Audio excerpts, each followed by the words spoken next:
Vanessa, a sarcastic, raven-haired woman and the only one who'd taken the time to introduce herself during the escape, spoke up. "We're on an alien planet. You have no idea what kind of crap is waiting in the wild to eat you. You won't make it a day." "She might if I went with her." "How do you know these aliens don't want to eat you?" the tall woman fired back. "I don't care what you guys do. I'm going." "I'll go with you," Lily said calmly, drawing all eyes to her. Vanessa raised her brows and looked Lily up and down, studying her manicured nails and small stature. You think you can survive out there?"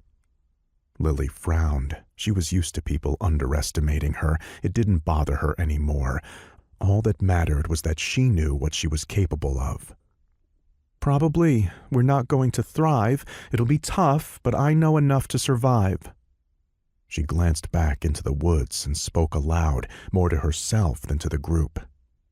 "I'm not saying it won't be hell. We have no tools, no food, no water. We'd have to use primitive techniques, and we wouldn't even know if the resources we scrounge up are safe until we consume them and see what happens." The tall brunette's eyes were alight with determination. "But—" As if they shared a mind, both glanced in the direction the alien had disappeared with Alice. Lily muttered what they were each thinking. "But it might be better than the alternative." "We should go now, then. Anyone who wants to join is welcome."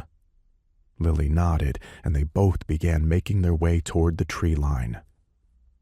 "Wait!" An older woman rushed over to one of their captors, who was now bound and unconscious thanks to the black-eyed alien. A small woman who'd been silent through this whole ordeal looked on with wide, terrified eyes as the older woman rifled through his pockets and then patted down his body. Nothing.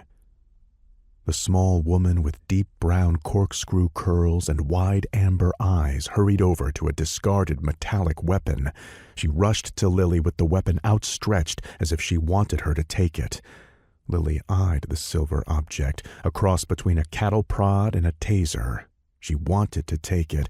Boy, did she ever. They could use it to protect themselves against predators, and if the crackling sparks she'd seen before still worked, she could probably also use it to light a fire. Still, she hesitated. "I would love to take that, really, but what if more men show up? You won't have any way to defend yourselves." The amber-eyed woman frowned and tapped her own ear, then whispered, "They hurt my ears. I can't hear you." Lily's mouth tightened. She was injured? Doubts about whether they should be separating gnawed at her, but couldn't overcome the itch to leave. They were so exposed here, and who knew how angry the knocked-out guards would be when they came to.